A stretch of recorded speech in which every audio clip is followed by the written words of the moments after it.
Honourable Deputy Minister of Public Works.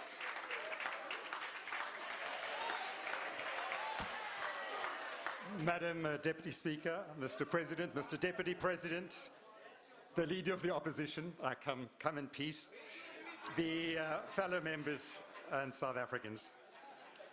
Mr. President, your State of Nation address and the two subsequent days of debate that we've had have been marked essentially by two contrasting standpoints. On the one hand, a President, an ANC, and an ANC-led government sharing with the country a perspective and a report card on important progress that is underway across a wide scope of sectors and regions in our country. This is concrete progress, notwithstanding many challenges. It's being achieved not by government, not by the ANC alone. It is progress that we are making together as South Africans, through consultation, through popular mobilization, often through very tough engagements in the midst sometimes of crises, in which competing sectoral interests are aired and a common line of action has to be thrashed out, with the active leadership from the President and the ANC-led government. Mr. President, that's one side of the story of this SONA debate.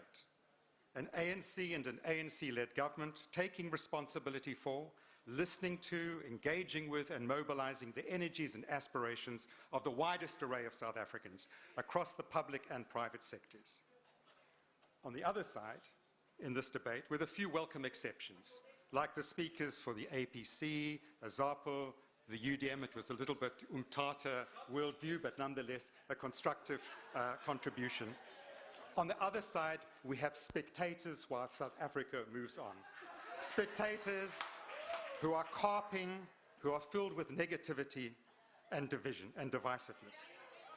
Mr. President, you and the subsequent ANC speakers in this debate have laid great stress, as the Honourable Harris has just said, on the National Development Plan, absolutely correctly.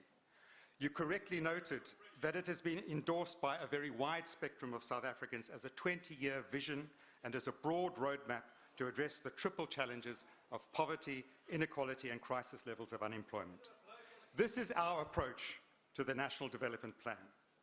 The opposition parties have also endorsed, or should I say, paid lip service to the plan.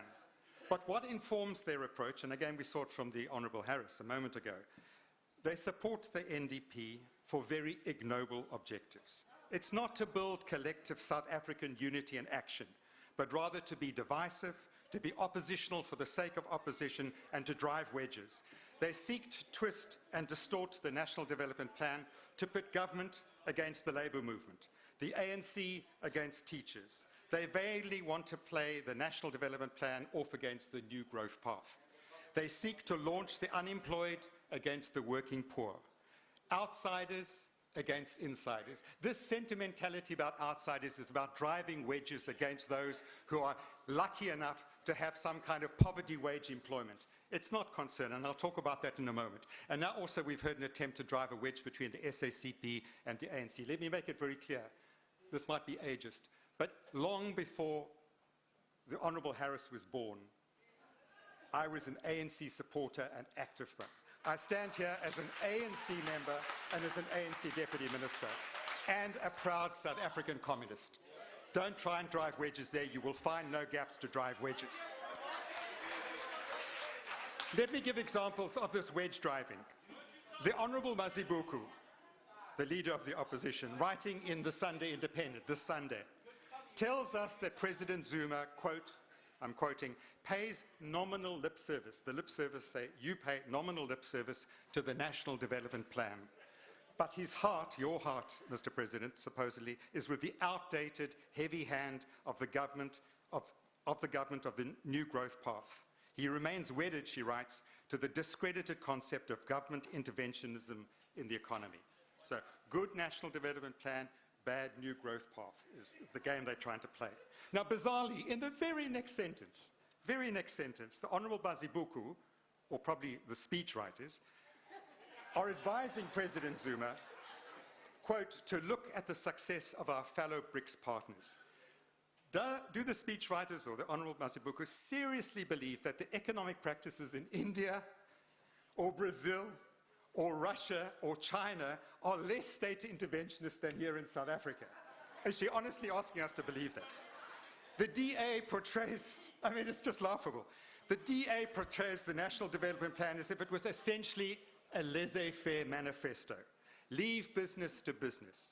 Let the market drive the market, they tell us. That's exactly what the Honourable Harris has just said.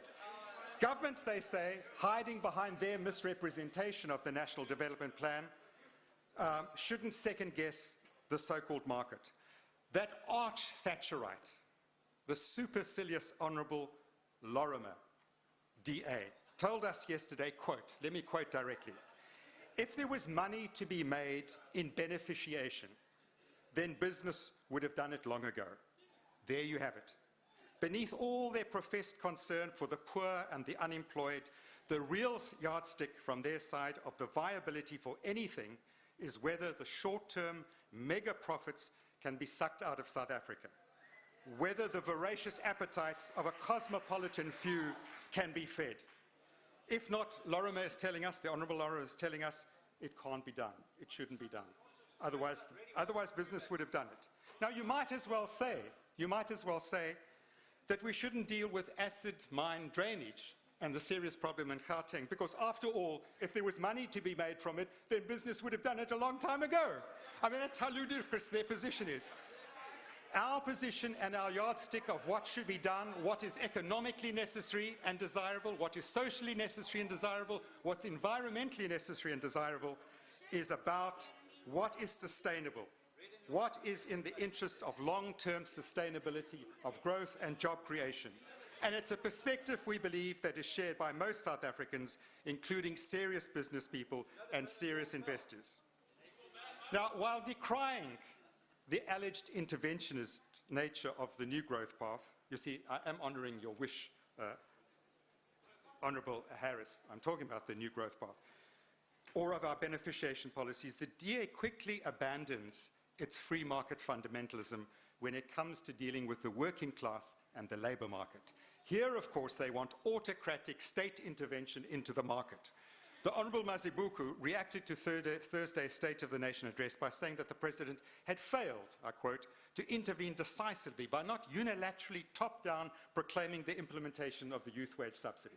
So they want you to act in an authoritarian interventionist state in the labour market against workers, but otherwise it must be hands-off, leave the market to itself. Your attempts to goad government into anti-worker union bashing have also been in evidence on the education front. Now, the Honourable Wilmot James and the DA knows perfectly well that it's not just COSATU and its affiliate SUDTU that have raised deep concerns about banning the right of teachers to strike. All the federations in our country, all the teacher professional bodies have opposed such a move, which is why the Honourable James moved very delicately on that area. Okay. But of course, the Reverend Kenneth Meshwe is less subtle. Now we're into the Oscar, not that other Oscar, the Oscar Film Awards season. And the Reverend Kenneth Meshwe must surely receive a belated nomination for Best Male Comedy Act. He told us in the post-SONA After 8 debate on the SABC that teachers should be allowed to strike only after work. I mean, that really does merit an Oscar. Now, of course, seeking to build consensus does not mean that as the ANC-led government we should not take a firm line on key principles and provide leadership. Not just to the union movement, but also to the business sector, to communities and to all South Africans. And you did this, Mr. President, for instance, by clearly signalling that in the legitimate exercise of the right to strike or protest, this government will not tolerate violence, the injuring or killing of others, or the wanton destruction of property, especially but not only public property. You spent some time, Mr. President, 2 or 3 or 4 minutes making this point. However, in another Oscar-winning performance, a certain leader, name withheld, of a certain political party, opposition party, was so busy handing out Valentine flower bouquets on Thursday that he forgot to listen to your speech. That was the purpose of Thursday's event. He told the public broadcaster immediately after your debate, Is it a point of order, Honorable Member? Can I ask a question? Can I ask a question from the Honorable Minister? Are you able to take a question? I would prefer to have a discussion outside with the Honourable Leader. Because I want to know whether... I've said no. I want to say whether it's wrong for me to promote reconciliation. No, Honourable Member. In spite of the likes of him in the ANC. Okay. Thank you for that contribution to the debate, and I think confirms the point that I want to make. The Honourable unnamed leader of a particular party told the public broadcaster that you'd not mentioned, that you'd failed to condemn violence in the course of strikes and protests. I don't know what one can say about this. Perhaps the best that we can suggest, and with all due respect to those involved, named and unnamed, and also due respect to the Catholic Church, isn't it time that some on the opposition benches followed the example of Pope Benedict XVI? And having listened to the Honourable George, a few moments ago, I wonder, because the Honourable Lekota spoke very well about dealing with redundancies, and I wonder whether you wouldn't consider, as Pope, to consider also following the example, in the case of the Honourable George, the example of the Pope Benedict. Point of order. Honourable. Well, I would like to know from the Minister whether it is by accident or design that the Deputy President is not featuring on the list of speakers here. No, that's not a point of order. Continue, Honourable Member. Honourable Deputy President, a valuable member of the ANC team. The Honourable Mazibuko, for a brief moment, spoke movingly. No, she spoke extremely movingly about the plight of the unemployed poor. She asked us to put ourselves in the place of a mother without work or food for her family. She asked us to imagine being a young person with little hope of finding employment. And it was very moving. And I wanted to believe in the sincerity of what she was saying. But then the Honourable Trollop stood up and the spell was broken. Because the concern of the DA for the unemployed poor is at best a 19th century philanthropic concern. The DA's real interest in the unemployed is as cannon fodder to be deployed against the employed, against the working poor and against the labour movement. When the Honourable Trollop dealt with the recent strikes in the Boerland, in De Doorns and elsewhere, he had a lot to say about unruly worker behaviour. He accused, in fine apartheid-era style, COSATU personalities and others of being agitators and opstorkers. Although, the truth be told, COSATU had very little to do with the original strike and played a constructive role in seeking a settlement. Not a word, Honourable Trollop, not a word was said about the systemic violence experienced day in and day out by farm workers. Not a word was said by you about the main disease profile that the local De Doorns Stoffland clinic is dealing with. It's very interesting to find out what that, when the Honourable Davies went to speak to the clinic, he expected them to say, you know, what are you dealing with? What is the major disease you're dealing with? He expected them to say HIV, AIDS, TB and so on, and those are problems. But what he discovered is that the major problem there is malnutrition. In Stoffland, in De Doorns, in the public clinic there. It's malnutrition amongst particularly the children of labour-brokered Lesotho workers and Zimbabwean workers on these things. So we keep being told about their wonderful contribution to food security. Food security for whom, one wonders. For the DA, if you are poor and passive, you can be pitied. But the moment you are working for a boss, you've crossed the line. If you are employed even at starvation wages, and especially if you rise up no longer just as a victim, but as a protagonist for change, then the paternalistic mask of empathy quickly slips away. Suddenly, the Honourable Mazibuko's empathy for the poor and the downtrodden flies out of the window. The DA here in the Western Cape, the MEC for Agriculture in the Western Cape is completely conflicted. He's a farmer. He's a farm owner. The leader, Tian Sporter, of the DA here in the Western Cape, completely conflicted. He's a farmer. Premier Zille, completely conflicted, in this case, electorally conflicted. She didn't know whether to back her farm owner supporters or her potential coloured voters in the matter. And she issued perhaps one of her most disgraceful statements ever. Flirting with a potentially xenophobic tinderbox, she attributed the strikes and unrest to rivalry between coloured farm workers, African workers from the Eastern Cape, and to labour-brokered Basotho and Zimbabwean workers. There have been inter-ethnic tensions in previous years in this place. What was absolutely remarkable about last year and this year in these farm worker actions is the remarkable class unity demonstrated by coloured, African and non-national workers united in struggle against oppression and super-exploitation. Now, the opposition parties pay lip service to the National Development Plan and then distort it. But they say they play the same game when it comes to the Constitution.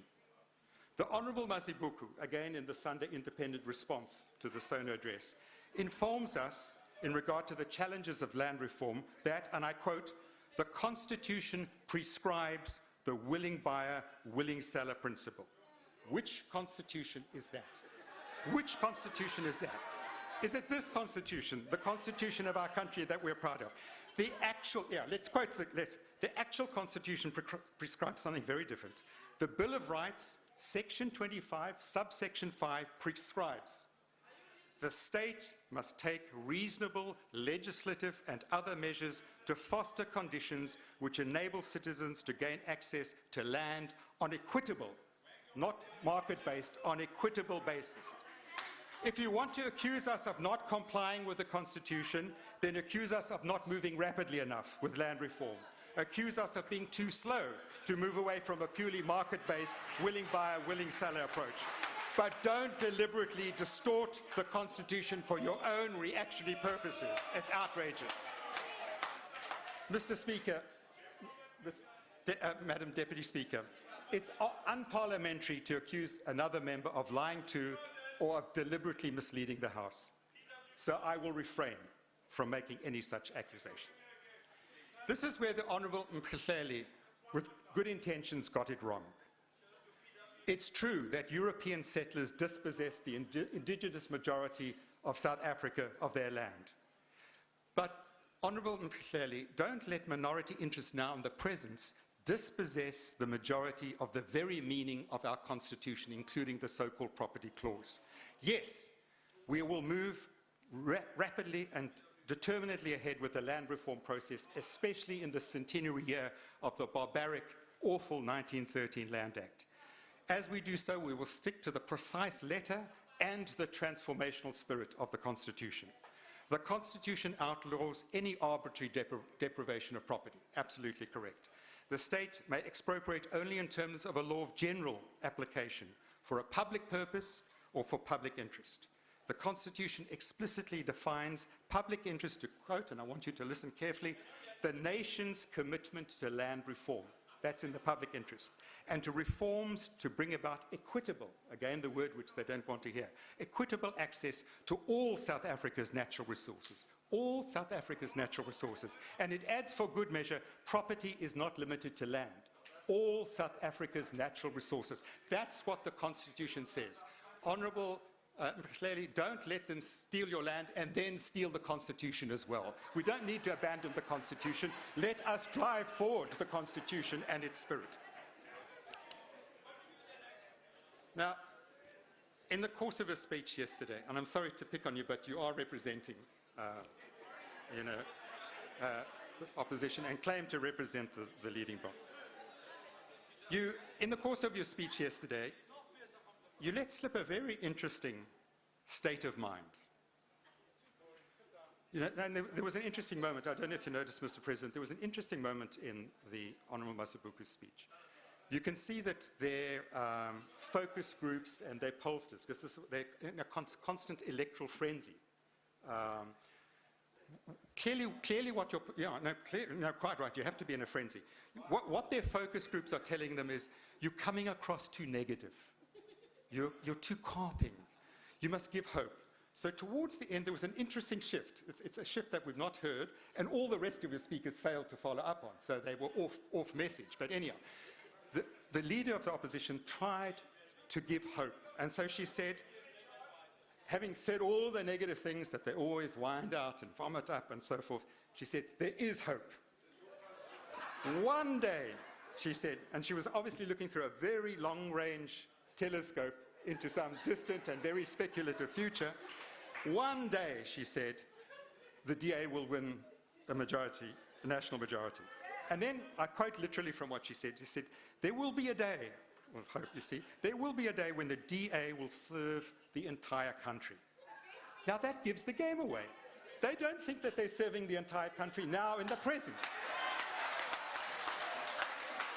Since 1912, the ANC understood, representing the interests of an African majority, but was there to serve the entire country. We weren't waiting for 1994 before we got an electoral majority, before understanding that as the ANC we had a responsibility to lead South Africa towards freedom, democracy, non-racialism and so forth. They are still waiting for some distant future, and then they will begin to serve the entire country. Now that's not an accident, that is, it's not accident, because it relates then to your other divisiveness. Provincialism. Provincialism. You see, they think that politics in South Africa is like some ABSA Curry Cup interprovincial competition. That's different from us. As the ANC, we celebrate the victories, and we have. The ANC speakers have talked about wonderful things that have happened in the Western Cape and the city of Cape Town, along with many other wonderful things. We've done that. We celebrate progress that happens in this province like in any other province. And we are concerned about problems and challenges in all the provinces of South Africa. But of course, we are constantly treated to DA boasting about how well the Western Cape is doing, how well the city of Cape Town is doing, as if it was simply down to them. Historic advantages, the absence of a Bantustan legacy, and other deep structural realities are just blotted out. But okay, now let's play the game. At the risk of getting into their game, let's play the game. I don't want to get sucked in the game, but let's do that. Let's look at comparative provincial statistics for what this House all agrees is the most important priority of our country. Most important priority. There are many priorities. The most important priority, we all agree, is unemployment and job creation. So let's look at that in provincial relative terms. I mean, at the risk of getting into a curry cup competition. Now, if we look at the market statistics for what we call in the ANC government the new growth path period, that would be the third quarter 2010 to the third quarter 2012, we find a very interesting pattern. In terms of the change in employment numbers per province for this period, it will come as no surprise that in terms of sheer numbers, Gauteng province does the best, with 217,000 more unemployment over this 2-year period. Now, of course, Gauteng has advantages. There's been massive urbanization, there are massive challenges, so it's not surprising, and it's the largest province in terms of demography. So we need to understand that, and we do understand that. Interestingly, Limpopo comes a close second with an increase of 184,000 jobs in this 2-year period, followed by KZN with 124,000, and the Western Cape does very well. It comes in fourth with an increase of 56,000 for the same period. And 56,000 is not an easy achievement in a climate of economic recession and so on. So we're not celebrating this. Okay, I am patronizing. You need some patronizing every now and again. The youth figures are the same. And so, now, I'm not quoting these figures in order to play the same game. What I'm saying is that let us take responsibility for our country. Let us not play narrow, divisive games of playing one province off against another, one party against another, one minister against another, the unemployed against the employed, wage laborers, and so on. In the course of the State of Nation debate, the opposition parties have once more sidelined themselves from the broad consensus-building processes underway in our country to address the many challenges in our country, mining sector, youth unemployment, and so forth. Mr. President, when in your response tomorrow, I'm quite sure you will once more generously, you are presidential, invite the opposition parties to come aboard, to leave their high perch of self-righteousness, and to join the rest of South Africa in the complex process of consensus building that is well underway, as we progressively roll back unemployment, poverty, and inequality. Whether they will hear you tomorrow, I don't know. Thank you.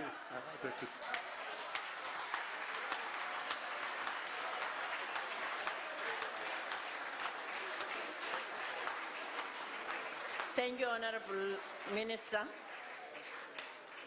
Order. Honorable members, that concludes the speakers list. The President will reply to the debate tomorrow. The House is adjourned.